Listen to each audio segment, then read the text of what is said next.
Vous avez un conseil à donner au président Emmanuel Macron?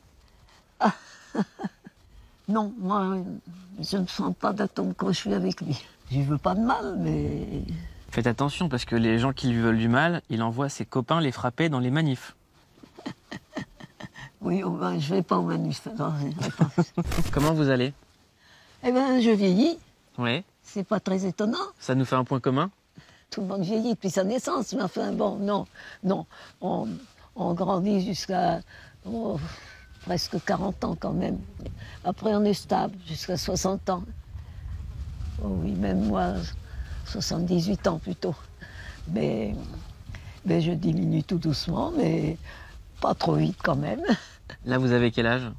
Je vais d'abord vous dire, à la mode parisienne, j'ai 102 ans. Mais à la mode du pays, j'ai fini mes 102 ans et j'ai pris mes 103. À 102 ans, vous avez reçu la Légion d'honneur. Oui, je la voulais pas.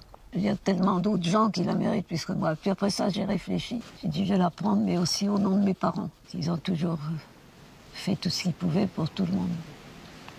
Comment ça se passait quand on faisait passer quelqu'un en zone libre? La bonne heure, c'est entre midi et 2 heures. Parce que les Allemands sont comme les autres, ils déjeunent à midi. Alors, on a toujours les douaniers sur la route. Donc, il ne fallait pas se surprendre. Bon, voilà, j'ai été prise 3 fois. Vous avez été arrêté 3 fois par les Allemands. Vous avez fait de la prison. La première fois, je n'ai pas fait de prison. La deuxième fois non plus. La troisième fois, j'en ai fait. Ça s'est bien passé. Vous avez fait passer des Juifs aussi? Probablement, mais on ne leur demandait pas si j'étais juif ou non. On ne s'occupait pas de ça. Et au début, ma mère avait un petit carnet vert et elle marquait les noms et l'adresse des gens. Et puis on a été perquisitionnés. Miraculeusement, les Allemands n'ont pas trouvé le carnet vert. On aurait été tous peut-être fusillés, je ne sais pas. En 2018, en France, des Français ont des problèmes avec la justice quand ils font passer des migrants. Je trouve ça doucement ridicule parce que on doit être à l'assistance à ceux qui en ont besoin, bien sûr. Le gouvernement décrète qu'il ne veut plus de migrants ou très peu. Mais si vous demandiez aux gens, vous en avez qui n'en veulent pas, mais vous en avez qui les accepteraient très bien. Par charité d'une part, mais aussi parce que la France, elle est faite de migrants. Vous, d'où venez-vous? Algérie.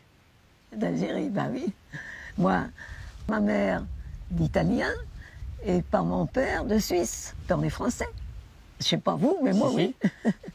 Vous êtes né en Algérie? Non, je suis né en France. Vous pensez que l'Europe peut basculer comme elle a basculé pendant la Deuxième Guerre? Et j'ai été saisie de ce qui se passait à partir de 1933 jusqu'à la guerre.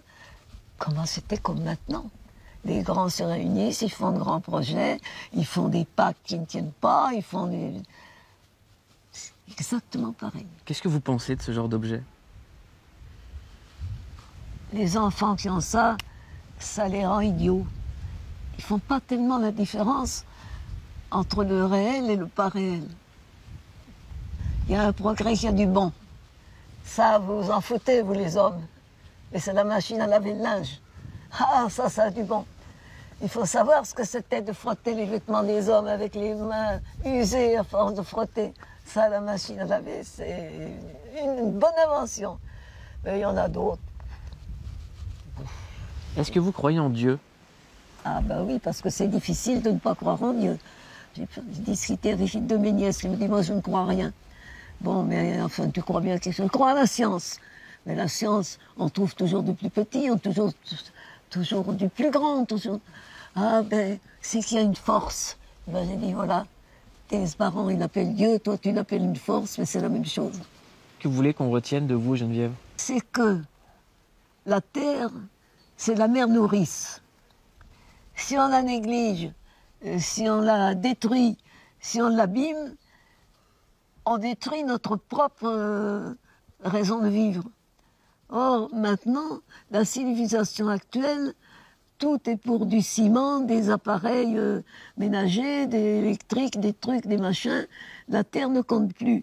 Mais c'est pourtant la terre qui nous nourrit. On n'aide pas encore à nous nourrir avec des pastilles qui viennent de rien. Tout vient de la terre. Bon, ben voilà. Merci beaucoup, Geneviève. Il n'y a pas de quoi.